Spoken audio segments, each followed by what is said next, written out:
नवी मुंबई शहरातील विजेचा लपंडाव आणि पाणी समस्येवर उपाययोजना करण्यासाठी वनमंत्री गणेश नाईक यांच्या अध्यक्षतेखाली वाशी येथील सिडको प्रदर्शनी केंद्रात महत्त्वाची बैठक पार पडली।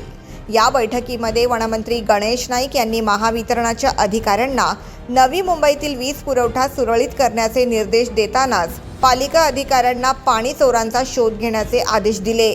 नवी मुंबईच्या महापौर सुजाता पाटील, उपमहापौर दशरथ भगत, सभागृह नेते सागर नाईक, महापालिका आयुक्त डॉक्टर कैलाश शिंदे, महावितरणाचे अधीक्षक अभियंता DR पाटील यांच्यासह महापालिकेचे वरिष्ठ पदाधिकारी, अधिकारी आणि लोकप्रतिनिधी या बैठकीला उपस्थित होते। उपस्थित लोकप्रतिनिधींनी त्यांच्या भागातील वीज समस्या पोटतिडकीने मांडल्या। महावितरणाकडे विजेची साधनसामग्री, दुरुस्तीसाठी केबल उपलब्ध नसतात अशा तक्रारी लोकप्रतिनिधींनी केल्या। यावर आवश्यक मनुष्यबळ आणि विजेची साधनसामग्री उपलब्ध करून सुरळीत वीज पुरवठा करण्याची सूचना वनमंत्री गणेश नाईक यांनी महावितरण अधिकाऱ्यांना केली। गुंडगिरी करून विजेच्या केबल घेऊन जाणाऱ्या व्यक्तींविरोधात पोलिसात तक्रार करण्याची सूचना महावितरणाच्या अधिकाऱ्यांना करण्यात आली।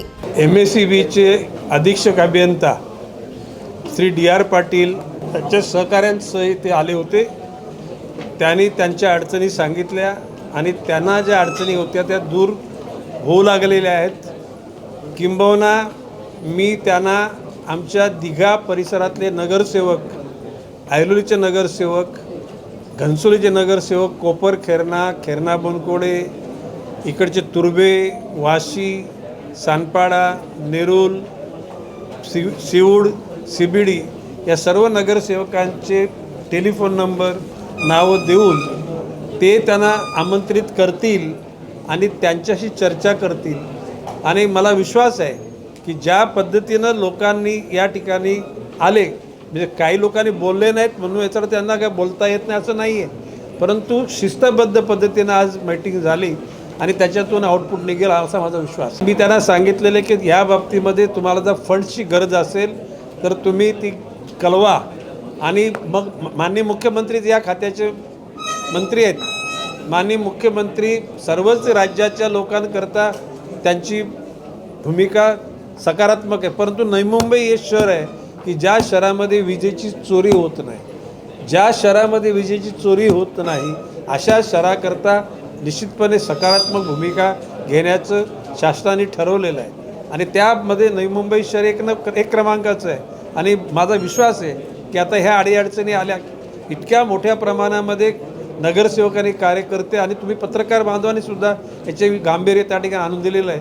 मला विश्वास आहे याच्यातून मात निघेल। अन्य शहरांच्या तुलनेमध्ये नवी मुंबईमध्ये वीज चोरी कमी आहे, म्हणजे कमी आहे, ते पण थांबलं पाहिजे आणि वीज चोरी करणाऱ्यांवर कडक कारवाई करायला पाहिजे या मताचा मी आहे। आपल्या उपस्थितीमध्येच DCP झोन 1चे श्री खरात साहेब यांना मी दूरध्वनीवरून संपर्क केला आणि त्यांना सूचित केले की DR पाटील साहेब अधीक्षक अभियंता, त्यांचा नंबर पण त्यांना मी फॉरवर्ड केले आहे।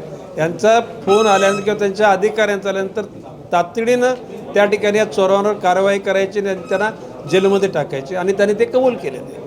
शहरात पाणी समस्येवर महापालिका अधिकाऱ्यांना सूचना देताना मोरबे धरणाच्या जलवाहिनीवर मोठ्या प्रमाणावर पाणी चोरी वाढल्याचे वनमंत्री गणेश नाईक यांनी सांगितले।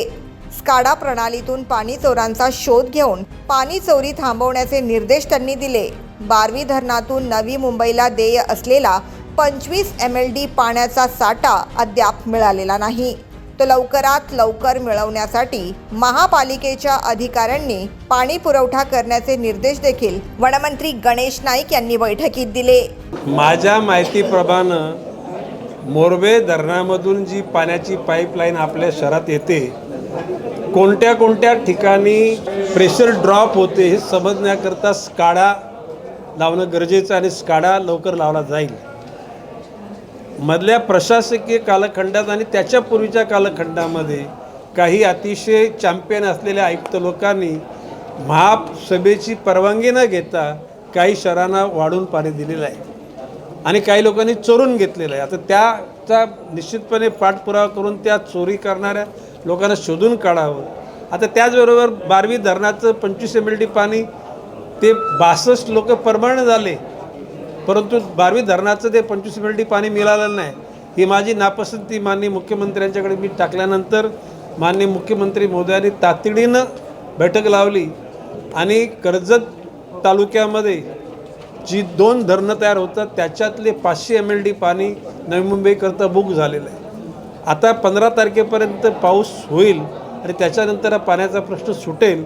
तरीसुद्धा एकूणच गढूळ आलेलं पाणी, अशुद्ध असलेलं पाणी त्याच्यावर लक्ष द्यायला अरविंदजी जे आहेत शिंदे त्यांना सूचित करण्यात आलेलं आणि त्याची सुधारणा होईल असा माझा विश्वास आहे. नवी मुंबईसाठी स्वतंत्र अतिक्रमण विरोधी पोलीस पथक महापालिका अधिकाऱ्यांसमवेत झालेल्या बैठकीमध्ये शहरातील उड्डाणपुलाखालील भिकारी आणि उपद्रवी व्यक्तींवर कारवाई करण्याचे निर्देश देखील त्यांनी दिले. नवी मुंबईचे 50% फेरीवाले हे बाहेरचे असून सर्वेक्षण करून या फेरीवाल्यांवर कारवाई करण्याचे आदेश दिले. त्याचबरोबर अतिक्रमण विरोधी कारवायांसाठी महापालिकाकरिता लवकरच स्वतंत्र पोलीस पथक उपलब्ध होणार असल्याचे देखील वनमंत्री गणेश नाईक यांनी सांगितले. Bureau report, the metro.